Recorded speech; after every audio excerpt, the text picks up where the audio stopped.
Government Gay, Alex Reynolds series, Book 1.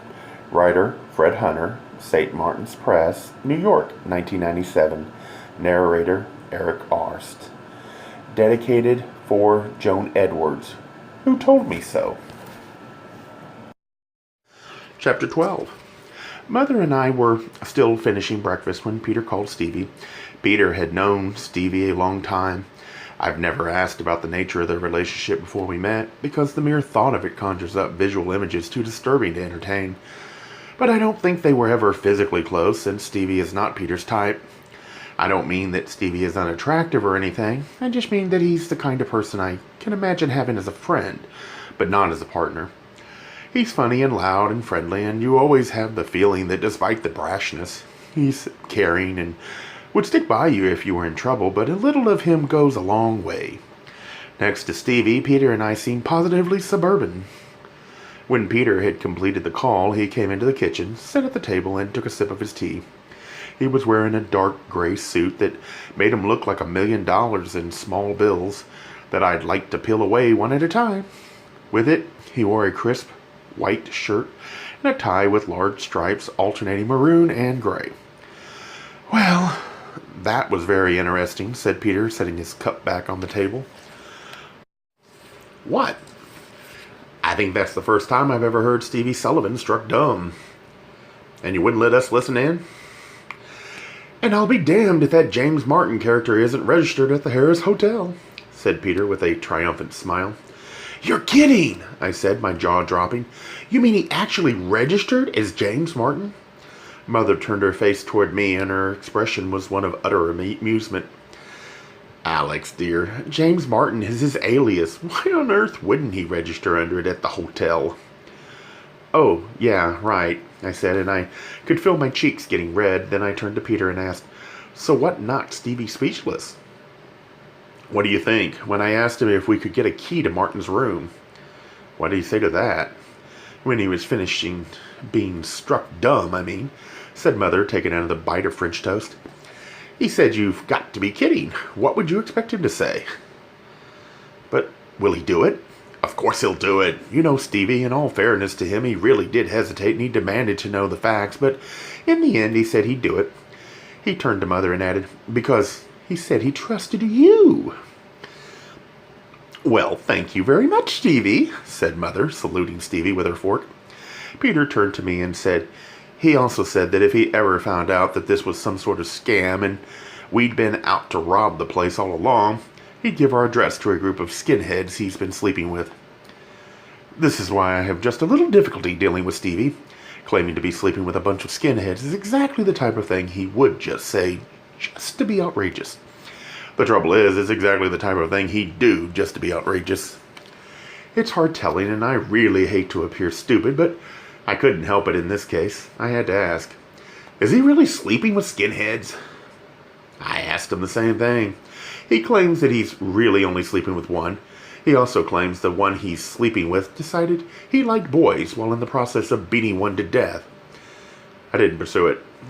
We ate in silence for a few minutes, then Peter turned to Mother and said, "Jean, I know this is probably personal, so you don't have to answer it, but what exactly happened between you and Frank after we left last night?" "A rerun," she replied after a slight pause. "I do hate to hold moratoriums about relationships that are over, but I'm afraid that just what I feared at first has come true. Frank has seen this as a chance to rekindle our relationship." Peter looked at her as if he thought she'd continue, but when she didn't, he said, "Anything else?" "Oh, yes. About the business at hand. Frank did say he was going to contact that Mr. Nelson, the man from the CIA who consulted with him, and find out if what's been going on with us has anything to do with their operation. So I was glad I didn't tell Frank about our little adventure last night. I figure if Mr. Nelson wants him to know about it, then he can tell him. Otherwise, I'd rather Frank didn't know that we were around when someone else got killed. I don't understand why we haven't heard from the CIA. Ourselves? I don't believe they don't want to talk to us, even if it's just to tell us to keep our mouths shut," I said. "Just another question among many," said Peter. "Perhaps the two of you will have some luck in getting some answers for yourselves." Mother turned to him and asked, So when does Stevie get to work, and what are we supposed to do? Peter finished taking another sip or two of tea before answering her. He set his cup down again and said, "He's already there. He said he'd go ahead and program the key, so all you have to do is just go to him and pick it up. I suppose there would be no sense in telling you that you couldn't go with me?" I said to Mother. "Of course not. What would you do if you were caught? It'll be much better if I'm with you, because if someone does happen up on us, they'll be much more apt to believe we're in a room in which we don't belong by mistake. If I'm there, who would believe you take your mother with you to commit a burglary?" I put my glass down with a thunk, narrowed my eyes at her, and said, "Anybody who knows us, Mother." Peter wanted to go with us and once again threatened to call in sick in order to do so, but I told him that if we were caught, we'd look like some sort of gay gang with a British Bob Barker at the helm. So Peter kissed me goodbye and set off for work as usual, with a couple of minor differences. First, he scrutinized my face and didn't look any too happy with what he saw. Dark circles under my eyes that signified that this business was getting to me. Second, instead of saying goodbye to him at the door, I accompanied him to the sidewalk, and then, only half concealed by a large maple tree, watched him walk down the sidewalk toward the L until I could barely make him out. I don't know why, but I felt like I was watching my lifeline fade away. My anxiety about Peter was a further sign that I was not taking this all as casually as it may have seemed. To be perfectly honest, I was shaken by the events of the previous night. I had, after all, seen somebody get shot through the head, which isn't exactly an everyday occurrence with me, though I'm told it is an everyday occurrence in this city. I'm not usually present. Granted, on Friday night I had met someone named Victor Haycheck who was killed shortly after our encounter, but that didn't happen in front of me, and my life hadn't been in jeopardy that night. At least I hadn't thought so. But early that morning, when Peter and I finally got to bed after talking to Jerry Lasker, it really hit me that I'd seen a man killed, and it hit me hard. I didn't sleep a wink, and when I did, I realized that's a contradiction, but you know what I mean? I kept seeing the big clay person being shot through the head in the darkness, only sometimes the top of his head would blow off like the lid of an overstuffed pressure cooker, and other times his whole head would just explode. I woke in a cold, shivering sweat several times, and Peter was good enough to hold me until I could get back to sleep. I'd like to think that Peter, Mother, and I had acted bravely, or foolishly, which often amounts to the same thing, but I was still human. This morning at breakfast I tried to keep a brave face on the whole thing, but I probably didn't fool Mother or Peter. When I'd finished seeing Peter off to work, Mother appeared at the front door, closed and locked it, and joined me by the tree. She was wearing a light tan peasant dress that flowed along with her graceful movements. It was cinched at the waist with a suede belt. She flagged down a cab, and we headed for the Harris Hotel. The Harris is located at the south end of Michigan Avenue. I say the south end, even though Michigan stretches almost the full length of the south side of Chicago. However, to die hard north-siders, Michigan ends at 12th Street, Roosevelt Road, as if the opposite side of the street was an uncrossable chasm. The Harris is old, elegant old, although not in the league with the Palmer House. It's the type of hotel where they keep the red plush carpeting as well as possible. The theory being that if the carpet looks good enough, nobody will notice that the rest of the place is falling apart. For example, the gilding on the cherubs that grace the lobby's high cathedral ceiling has long since chipped away and has not been restored under a management policy that believes if you can't stand close to it, it don't need to be fixed. They do, however, quickly vacuum up the occasional gold flecks that fall to the plush carpet.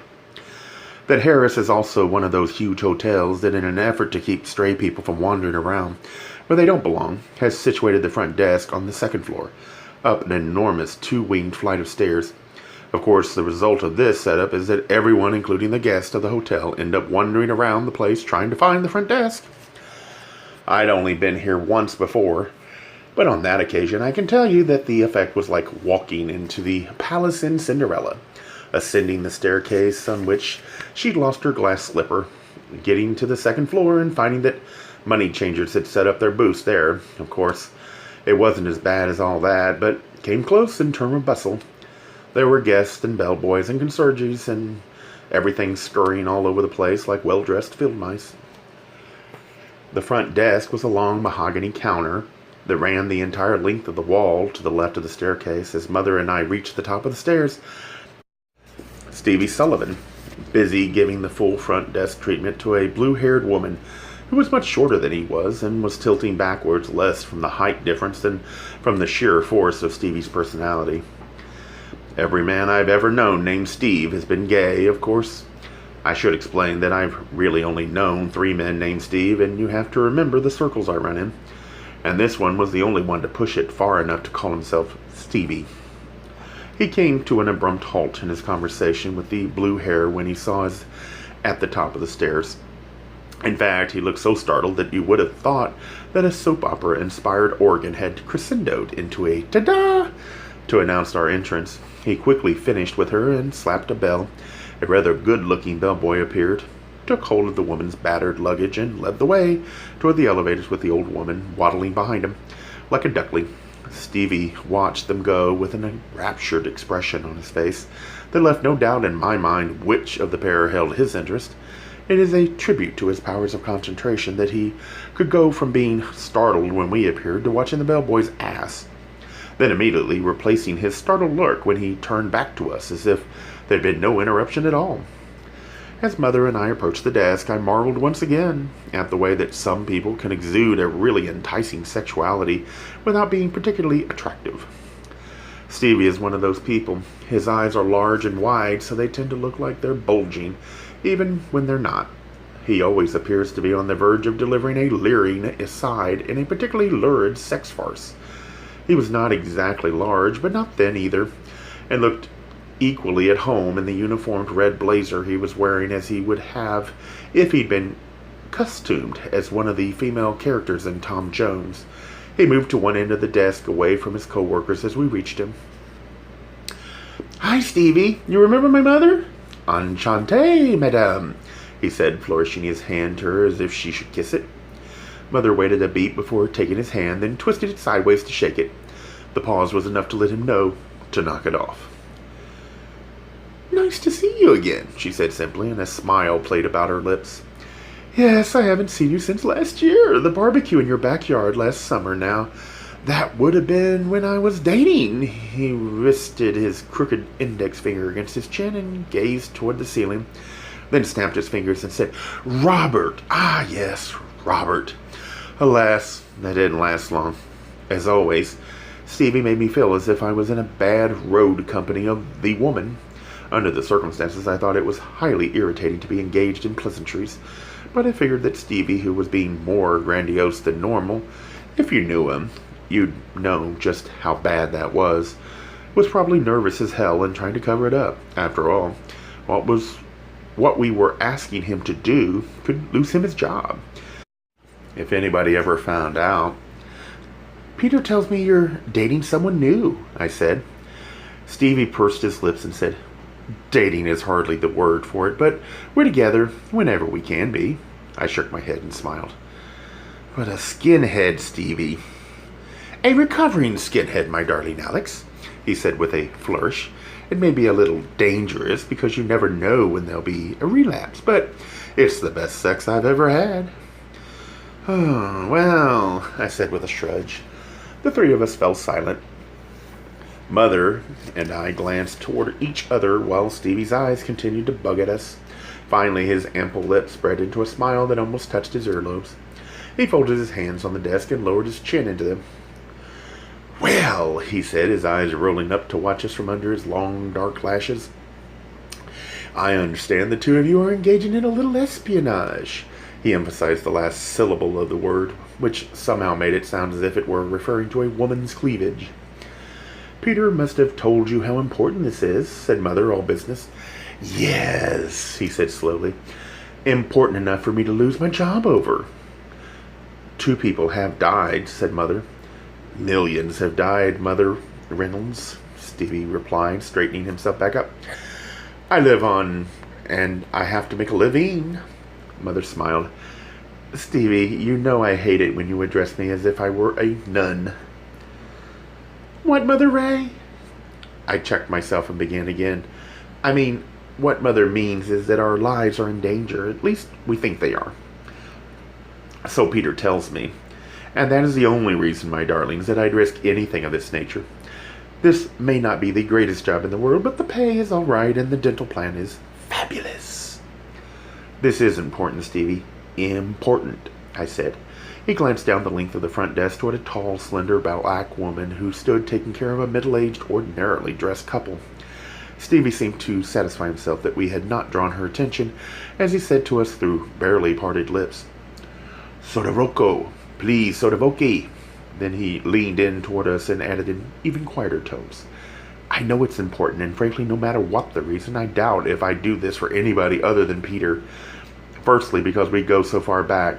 He glanced at me and flashed a wicked little smile. "Not as far back as that, Alex." I rolled my eyes and made a speed-it-up motion with my right hand. And secondly, because I know that Peter is so damnably serious-minded.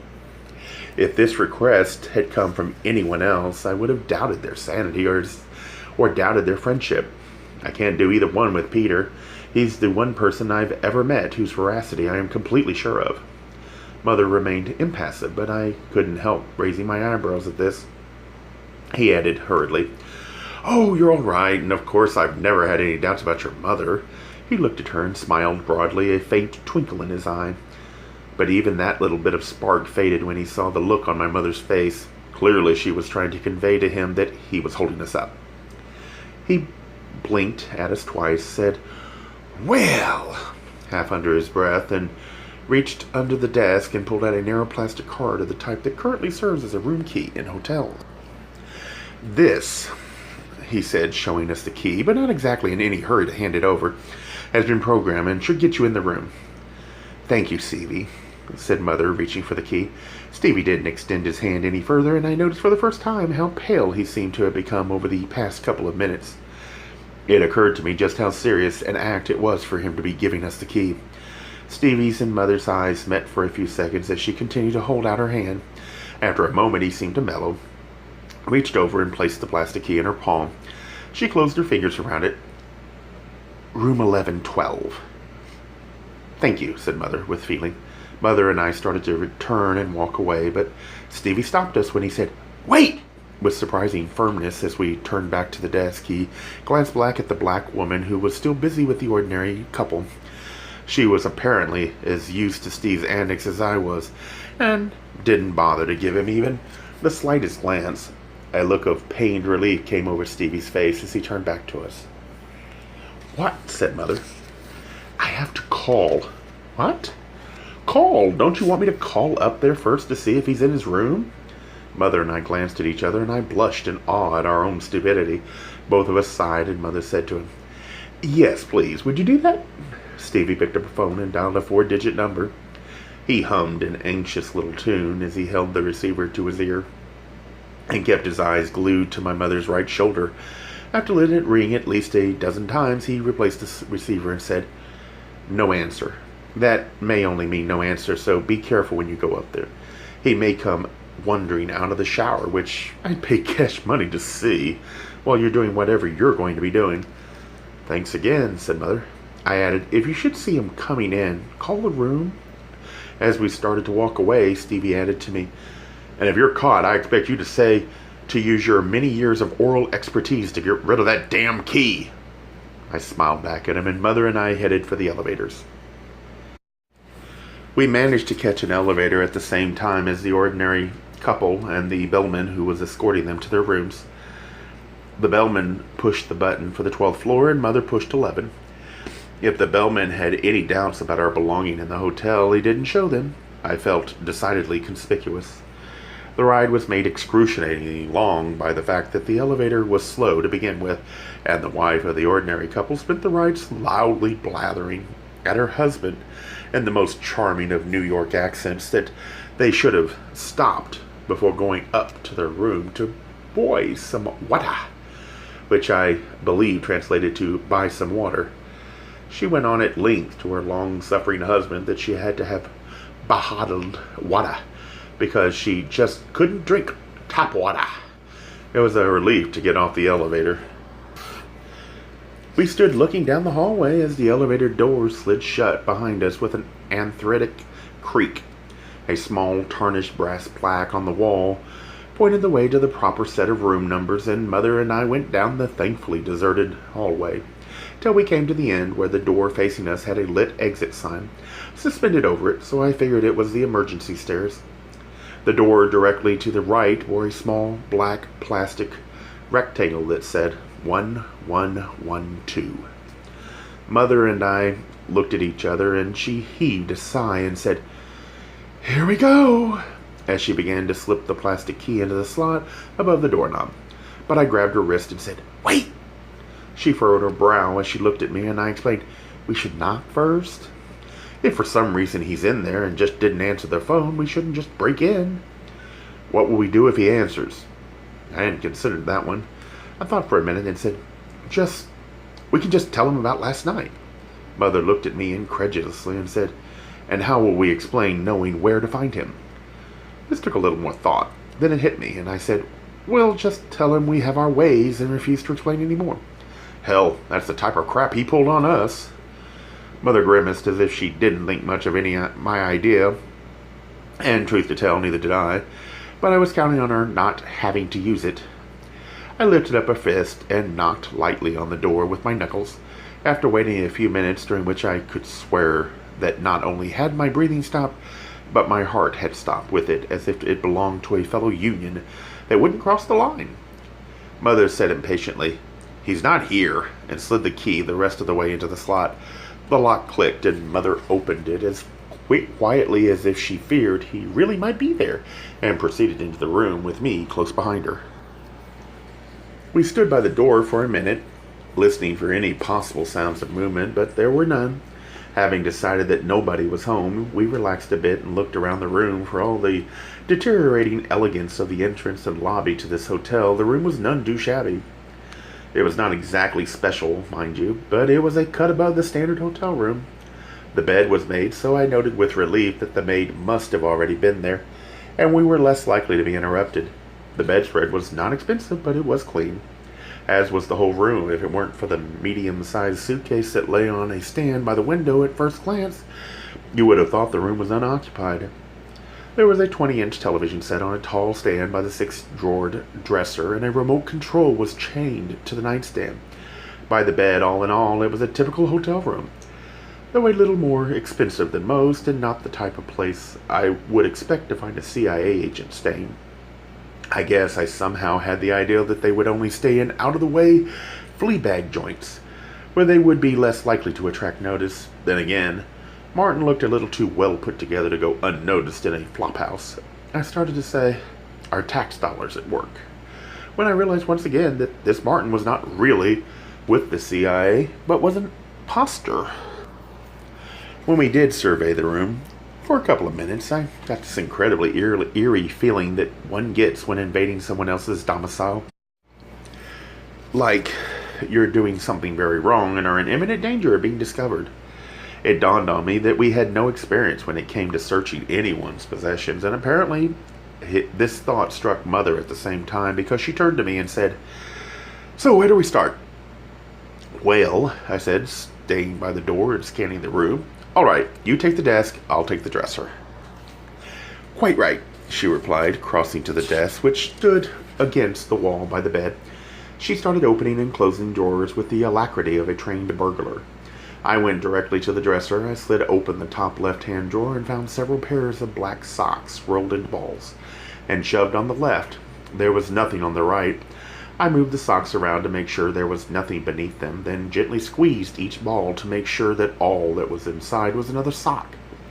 Satisfied on that account, I closed that one and opened the top right-hand drawer and couldn't help letting out an, "Oh, jeez!" Mother turned from her rifling and said, "What is it? Did you find something?" "Yes, the bogus Mr. Martin is a boxer, man. I had him pegged for silk breeze." "Alex, dear, do get on with it," said Mother. I should explain that before meeting up with Peter, I'd had my share of lovers. I did, after all, live through at least part of the sexual revolution. Some of them I knew fairly well, and some of them, suffice it to say, Not very well, but in each and every case, my involvement with their underwear was on a completely voluntary basis on their part. I was surprised at how indecent I felt it was to rifle through a stranger's underwear when he wasn't present. I found nothing important, however. In a corner of the drawer under two pairs of paisley shorts, I found a strip of condoms. I thought irreverently how comforting it was to know that even in the middle of espionage, the bogus Mr. Martin was all ready to play safe. The rest of the drawers were empty, except for one that held a bevy of identical white shirts. I closed the last drawer and turned to Mother, who had finished with the desk and was staring out the window. "Find anything?" I asked. "A sheaf of hotel letterhead and two cheap plastic pens with the name of the hotel on them. Oh, and there was a Bible in the bottom drawer that looks like has never been opened." "The Bible, not the drawer." "You?" "He practices safe sex." I sighed and went to her side. "My, but there's a lovely view from here," she said, her gaze roaming out the window that looked out at Lake Michigan. "Mother, we're here to search the room, not the shoreline." "All right," she said, rising from the desk and sliding the chair back under it. "Let's check the dressing room and bath and then get out of here."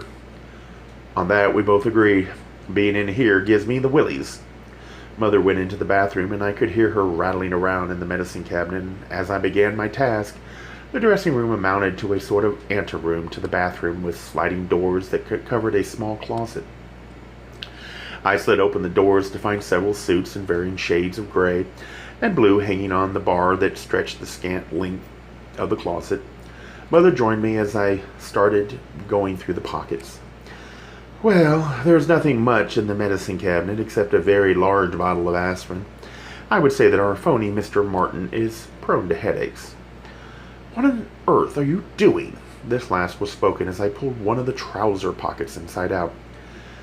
"I should think that's obvious. I'm going through his pockets." She looked aghast as she said, "Alex, you can't go through a man's pockets." I stopped, looked at her in amazement, and said, "Mother, I just went through a man's underwear, and you just went through his medicine cabinet. This is a pretty odd moment to adopt feelings of delicacy." She hesitated, then clucked her tongue and said, "I never thought we'd be brought to this," and started plunging her hands into the pockets of the suits at the opposite end for me. When we met in the middle, we still hadn't found anything. I reached up and felt around the two shelves over the clothes rack, but found nothing. I slid the closet doors shut, and the two of us stood there. Mother's expression seemed to match what I was feeling exactly. A mixture of frustration and disappointment. Disappointment at not having found anything, although we'd be the first to admit that we didn't know what we were looking for. And frustration because we were sure there had to be something here, if only we knew where to look.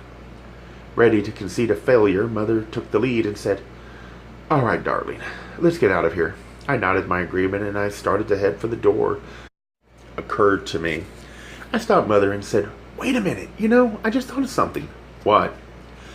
"Where they always hide things in hotel rooms in the movies." I crossed back to the dresser and dropped to my knees. I pulled out the top two drawers and looked under them. Nothing. I did the same with the middle two drawers. Lowered my head, further with the same result. Nothing. "What on earth?" said Mother. I glanced up from the floor and said, "The bottom of the drawers, Mother. In all the old spy movies I've ever seen, they hide important stuff in hotel rooms by taping it to the bottom of the drawers." The bottom two drawers were too close to the floor for me to see under them, so I pulled them out and turned them over. "So much for all the old spy movies you've seen," said Mother with an indulgent smile.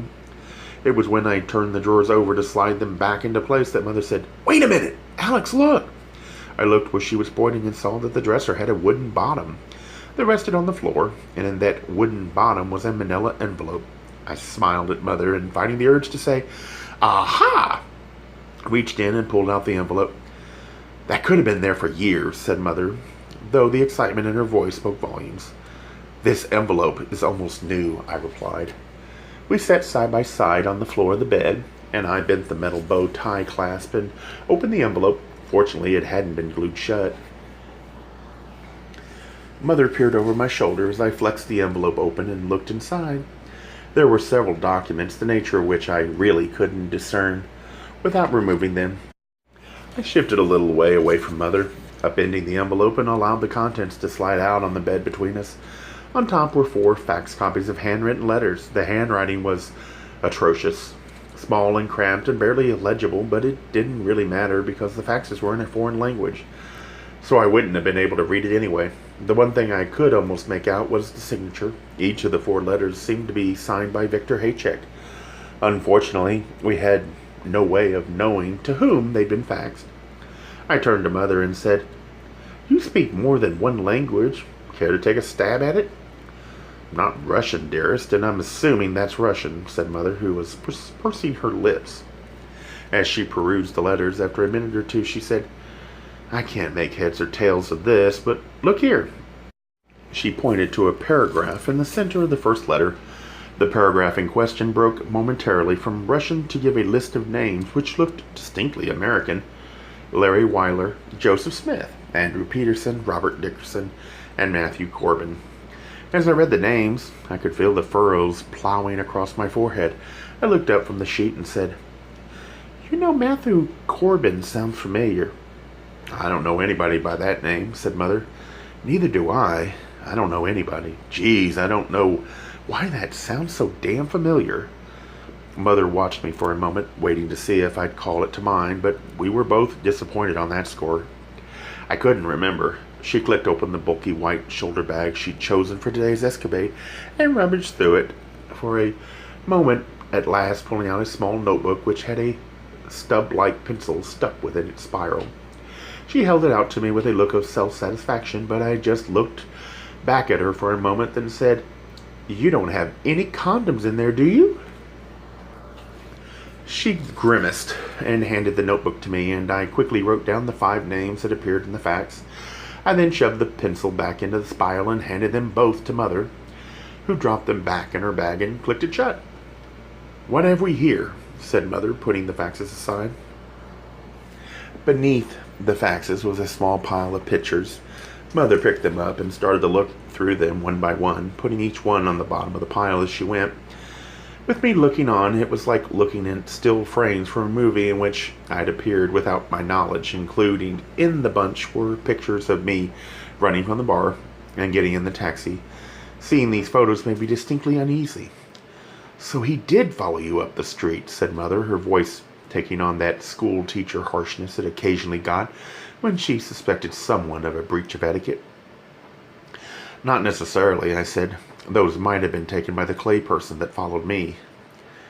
"I suppose," she said slowly. "But look at these," I said as she continued going through the pictures. The next couple of pictures were also candids. The subject apparently wasn't aware his photo was being taken, and were the small clay person. The background was unfamiliar to me, but I was sure it wasn't Chicago and thought it would be safe to assume it was Russia. "There's something written on the back," I said. She flipped one of the pictures over, and written with a small gauge felt pen was the name Ivan Volkov. The next couple of pictures were similar, but of the taller clay person, the one who'd been shot last night, and on the back was written Leonid Fomin. "There," said Mother. "We can stop calling them the clay people." I shook my head, not at what she'd said, but at something else that was nagging its way toward the front of my mind. "I don't understand. Why would this bogus Martin need pictures of these guys if they're working together?" "Probably for identification. If they're his Confederates and they're from Russia, he might have procured pictures of them somehow before they arrived in this country, so he'd have some way of identifying them." "I guess," I said doubtfully. She turned to the next one, which was a picture of Volkov and Fomin in front of a dilapidated building from which hung a sign that said China West. They appeared to be entering it. "China West," said Mother. "What's that?" "An SRO. Mother wrinkled her nose at the picture and said, "From the looks of it, I hardly think it's that popular." "Not standing room only, Mother," I said measuredly. "A single-room occupancy hotel. Something of a flop house. I think it's just south of the Loop." "Oh! Do you think they were staying there?" "I don't know. They look like they're going into it." "Why on earth does he have these pictures?" said Mother, furrowing her brow again. "There's a couple of more here." I tapped the remaining photos with my index finger, and Mother had just started to pick them up when the phone rang. The sound of the phone had been the same effect on me that I would expect if I had a panic attack in the middle of a cave and the silence between the rings was louder than the phone itself. "Oh, Jesus!" I exclaimed, jumping up from the bed. "What?" said Mother. "It's just the phone. I told Stevie to ring up here if he saw Martin come in." "Oh, Lord!" said Mother. She also leaped off the bed, gathered the envelope contents into a little pile, taped them on the dresser to get them even, and tapped her fingers on both sides to make sure they were neat. She then slipped them back into the envelope, which was made a bit more difficult because it was a moving target due to the fact that I was holding it and trembling. The phone continued to ring. "Calm down," she said sternly. "For heaven's sake, you were the one with all the ideas of explaining our presence here." "That was our presence on the outside of the door, Mother, not the inside," I said frantically as I pressed the clasp on the envelope back into place, then shoved the envelope into the bottom of the dresser. Mother slipped the room bottom dresser drawer into place easily while I tried vainly to shove the damn left drawer into place without first lining it up on its tracks. She finally slapped my hands away and did it herself, managing with very little effort. I almost took the time to be amazed at her calm. We did a quick glance around the room to make sure everything was in place. I noticed that the chair wasn't pushed as far under the desk as it could go and ran over to it to fix that, while Mother smoothed out the bedspread, tapped it with her palms as if satisfied with her work, and said, "There!" I grabbed her wrist and in my panic could barely get the words out when I said, "You're not the goddamn maid, Mother! We've got to get out of here!" Mother put an index finger to her lips and cocked her head a little. She went to the door, opened it as quietly as possible, and peeked around it down the hall. She motioned for me to come on. We slipped through the door, which slid shut. Just as we heard the lock click behind us, we heard from the other end of the hallway the faint sound of the elevator bell ringing once to signify that an elevator was stopping at this floor on its way up. "This way," said Mother, shoving down the door to the emergency stairs and pulling me in after her. I had wanted to stay by the door to see if it really was the bogus Martin who got off the elevator, but Mother nixed that idea because there was no way we could have the door to the stairs open even a crack without his noticing. I whispered hurriedly that we could stay there and listen through the door, figuring that we could probably hear if somebody was going into his room, but Mother just looked at me and whispered back, "There really isn't any point." We didn't run down the stairs for fear it would make noise and we'd be noticed, but my heart was racing enough to make up for a lack of speed. We proceeded quietly down 2 flights of stairs, then went out into the hallway and down to the elevators. I have to admit that when I heard the elevator bell ring twice and the down arrow lit up, my heart went from racing to standing still until the doors were fully open and we could see that it was empty. I realized that this was a foolish reaction on my part because if that had been the bogus Martin returning to his hotel room, there was no reason to believe that he would leave again right away. But I'm only human. Once we'd reached the lobby, Mother waited by the staircase while I returned the room key to Stevie. He leaned over the desk and needlessly stroked my fingers as he pulled the key away. With those buggy eyes of his, it was impossible for him not to look as if he were leery. "I see you got my message," he said. "You mean that was Martin?" "Oh, yes. I assumed that there was no problem." "No, we weren't seen." He said, forming his lips into a little pucker and blinked at me. "Well, I'd love to frisk you to make sure you're not stashing anything, but I'm on duty." He glanced down at my crotch and added, "You don't look like you're packing anything more than you came in with." My own lips curled into something that felt like a cross between a smile and a warning. I thanked him again, and when I turned to walk away, I rolled my eyes so violently that I almost reeled backward and fell over. Having noticed the momentary teeter as I approached her, Mother said, "What on earth was that?" "Just a general reaction to Stevie, Mother. Never mind." We took a cab home, flushed with our newfound success as burglars. Mother was exhilarated in a way that was becoming common to her, and I was definitely beginning to feel that she really was a thrill-seeker. However, in this instance, any thrill she might have experienced was tempered by the belief that our brief sortie to the hotel room had been a failure. "We didn't find much," she said, though from the way her face was glowing, you would have thought we'd made off with the Hope Diamond. "At least we found the letters." "Yes," said Mother with a consideration. "I just wish we knew how the bogus Martin got hold of them. And that's my new wish for this little caper. She added this last with a coy smile to me. What? Now that we found Volkov and Fomin's names, so we no longer have to refer to them as the Clay people, I wish to God we could find out this other man's real name so we can stop calling him the bogus Martin. It's so damnably time-consuming. Yes, Mother. Anyway, I wish we knew how he got hold of those faxes. I gave this some thought, then said, well, there's one thing we never thought of. What's that? I guess since Victor Haychek was killed and we think of or thought that this bogus Martin did it, I got to assuming that Haychek and Martin were on opposite sides in whatever's going on. Mm-hmm, said Mother, her expression clearly indicating that she had no idea why I was going with this. Well, isn't it just as likely that they were on the same side? I mean, we know that the bogus Martin and Fomin and Volkov were working together. The fact that he sent Fomin to kill me last night should put any doubts to rest. Well, doesn't it follow that Haychek was actually working with him too? Mother continued to look at me for a moment. Then a light dawned. She nodded her head and said, I see what you're driving at. A falling out amongst thieves. Exactly. Maybe that's why they were all so damn frantic to find out if he'd said anything to me. They wanted to know if he'd given away their game.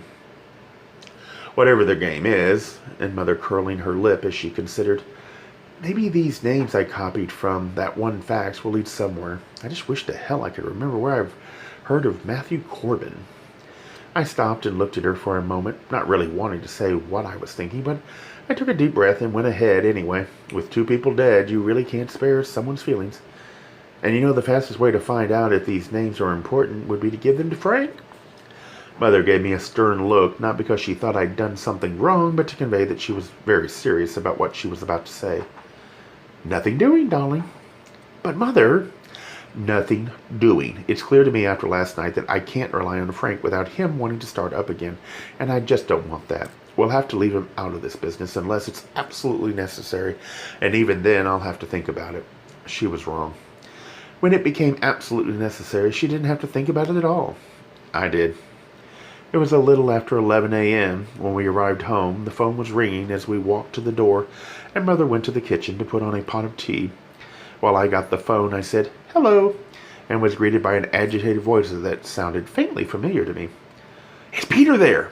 No, I said. He's at work right now. No, he isn't. Excuse me, I said wearily, beginning to remember to whom this voice belonged. May I ask who's calling? Is that Alex? Yes, I said, becoming impatient. Who is this?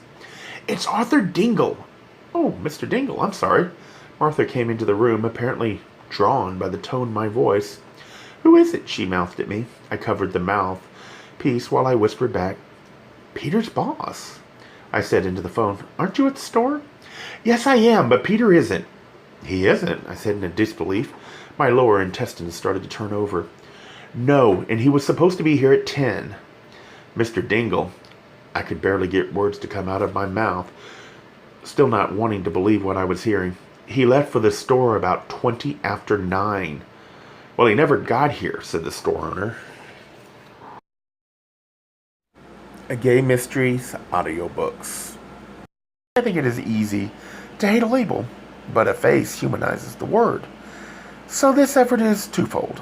To offer comfort to those like myself that your world didn't end because you don't fit into the view of acceptable society on both sides.